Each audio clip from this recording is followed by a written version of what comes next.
ಇದೆಲ್ಲದರ ಜೊತೆಗೆ ವರ್ಗಾವಣೆ ಪ್ರಸ್ತಾಪ ಕೂಡ ಬಂತು, ಟ್ರಾನ್ಸ್ಫರ್ ಕೂಡ ಆಯಿತು. ಆರೋಪದ ಸದ್ದು, ವರ್ಗಾವಣೆ ದಿಢೀರ್ ಅಂತ ಕ್ಯಾನ್ಸಲ್ ಆಗಿದೆ. ಹಾಗಾದ್ರೆ ಈ ಟ್ರಾನ್ಸ್ಫರ್ ಅನ್ನ ತಡೆ ಹಿಡಿದಿದ್ದು ಯಾರು? ವರ್ಗಾವಣೆ ಆಗಿದ್ದೇಕೆ? ಅದಾದ್ಮೇಲೆ ವರ್ಗಾವಣೆಗೆ ತಡೆ ಬಿದ್ದಿದ್ದು ಯಾಕೆ? ವಾಲ್ಮೀಕಿ ನಿಗಮಕ್ಕೆ ವರ್ಗಾವಣೆಗೆ ಅಧ್ಯಕ್ಷರೇ ಏನಾದರೂ ವಿರೋಧ ವ್ಯಕ್ತಪಡಿಸಿದ್ರ? ಎಲ್ಲದರ ಜೊತೆಗೆ ಈ ವರ್ಗಾವಣೆ ಕೂಡ ಆಯಿತು, ವರ್ಗಾವಣೆ ಆಗಿ ದಿಢೀರ್ ಅಂತ ಕ್ಯಾನ್ಸಲ್ ಕೂಡ ಆಗುತ್ತೆ. ಅಲ್ಲಿ ಏನೇನು ಆಗಿರಬಹುದು ರಿಪೋರ್ಟ್ ನೋಡೋಣ.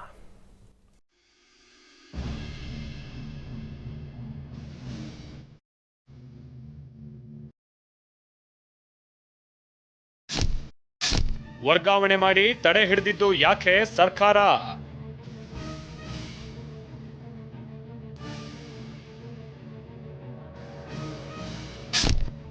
ಟ್ರಾನ್ಸ್ಫರ್ ತಡೆ ಹಿಂದಿದ್ಯಾ ರಾಜಕೀಯ ಕಾರಣ?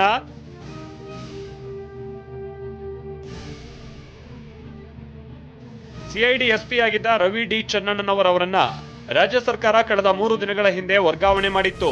ಮಹರ್ಷಿ ವಾಲ್ಮೀಕಿ ಪರಿಶಿಷ್ಟ ವರ್ಗಗಳ ಅಭಿವೃದ್ಧಿ ನಿಗಮದ ವ್ಯವಸ್ಥಾಪಕ ನಿರ್ದೇಶಕರನ್ನಾಗಿ ಟ್ರಾನ್ಸ್ಫರ್ ಮಾಡಲಾಗಿತ್ತು. ಆದರೆ ವರ್ಗಾವಣೆಯ ಆದೇಶ ಹೊರಬಿದ್ದ ದಿನವೇ ತಾನೇ ಹೊರಡಿಸಿದ್ದ ಆದೇಶವನ್ನ ತಡೆ ಹಿಡಿದು ರಾಜ್ಯ ಸರ್ಕಾರ ಮರು ಆದೇಶ ಹೊರಡಿಸಿದೆ. ಕಾರಣವೇ ಕೊಡದೆ ನಿಗಮದ ಎಂಡಿ ಹುದ್ದೆಯ ಅಧಿಕಾರ ವಹಿಸಿಕೊಳ್ಳೋ ಮುನ್ನವೇ ಆದೇಶವನ್ನ ತಡೆ ಹಿಡಿದಿದೆ.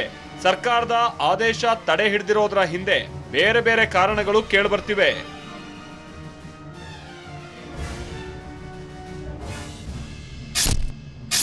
ವಾಲ್ಮೀಕಿ ನಿಗಮಕ್ಕೆ ವರ್ಗಾಯಿಸಿದ್ದಕ್ಕೆ ವಿರೋಧ.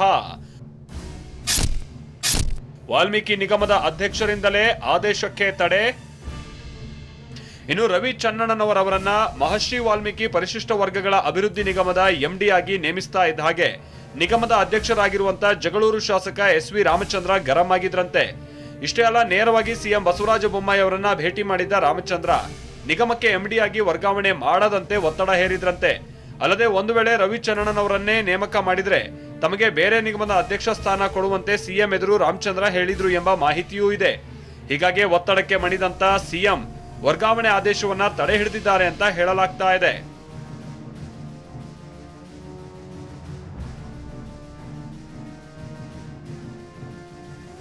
ಮತ್ತೊಂದ್ ಕಡೆ Ravi Channannavar senior SP rank ಹೊಂದಿದ್ದಾರೆ. ಹೀಗಾಗಿ ನಿಗಮದ ಎಂಡಿ ಹುದ್ದೆಯ ರ್ಯಾಂಕ್ ಆಧಾರದಲ್ಲಿ ಸಮಾನಾಂತರವಾಗಿಲ್ಲದ ಕಾರಣ ವರ್ಗಾವಣೆ ಆದೇಶವನ್ನ ತಡೆ ಹಿಡಿಯಲಾಗಿದೆ ಅನ್ನೋ ಕಾರಣ ಪರಿಶಿಷ್ಟ ವರ್ಗಗಳ ಕಲ್ಯಾಣ ಇಲಾಖೆಯಿಂದ ಲಭ್ಯ ಆಗ್ತಾ ಇದೆ. ಹಾಗಂತ ಪೊಲೀಸ್ ಸೇವೆಯ ಅಧಿಕಾರಿಗಳನ್ನ ಆಡಳಿತ ಸೇವೆಗೆ ವರ್ಗಾವಣೆ ಮಾಡಿರೋದು ಇದೇ ಮೊದಲೇನಲ್ಲ. ಈಗಾಗಲೇ ಐಎಎಸ್ ಅಧಿಕಾರಿಗಳಾದ ಡಾಕ್ಟರ್ ಪಿಎಸ್ ಹರ್ಷ ವಾರ್ತಾ ಇಲಾಖೆ ಆಯುಕ್ತರಾಗಿ, ಡಿ ರೂಪಾ ಕರಕುಶಲ ಅಭಿವೃದ್ಧಿ ನಿಗಮದ ಎಂಡಿ ಆಗಿ ಕಾರ್ಯನಿರ್ವಹಿಸ್ತಾ ಇದ್ದಾರೆ. ಈ ಹಿಂದೆ ಐಪಿಎಸ್ ಅಧಿಕಾರಿ ಸಿದ್ದರಾಮಪ್ಪ ಅವರನ್ನು ಕೆಲವು ತಿಂಗಳುಗಳ ಕಾಲ ವಾರ್ತಾ ಇಲಾಖೆಗೆ ವರ್ಗಾಯಿಸಲಾಗಿತ್ತು.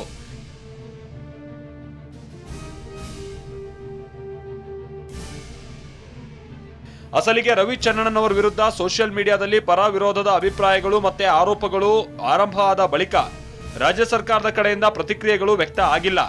ಆದರೆ ಇದೇ ತಿಂಗಳ 27ನೇ ತಾರೀಕಿನಂದು ಹೊರಬಿದ್ದ 9 ಐಪಿಎಸ್ ಅಧಿಕಾರಿಗಳ ವರ್ಗಾವಣೆ ಆದೇಶದಲ್ಲಿ ಮೊದಲನೇದಾಗಿ ರವಿ ಚನ್ನಣ್ಣನವರ ಹೆಸರಿತ್ತು. ಸದ್ಯ ರವಿ ಚನ್ನಣ್ಣನವರ ವರ್ಗಾವಣೆ ಆದೇಶದ ಹಿಂದೆ ಆರೋಪ ಮತ್ತು ರಾಜಕೀಯದ ಗಾಳಿ ಬೀಸ್ತಾ ಇದೆ. ಆದರೆ ವರ್ಗಾವಣೆಯ ಹಿಂದಿನ ನೈಜ ಕಾರಣ ಏನು ಅನ್ನೋದನ್ನ ರಾಜ್ಯ ಸರ್ಕಾರವೇ ಸ್ಪಷ್ಟಪಡಿಸಬೇಕಿದೆ. ಕಿರಣ್ ಹನಿಯಡ್ಕ, ಟಿವಿ9 ಬೆಂಗಳೂರು.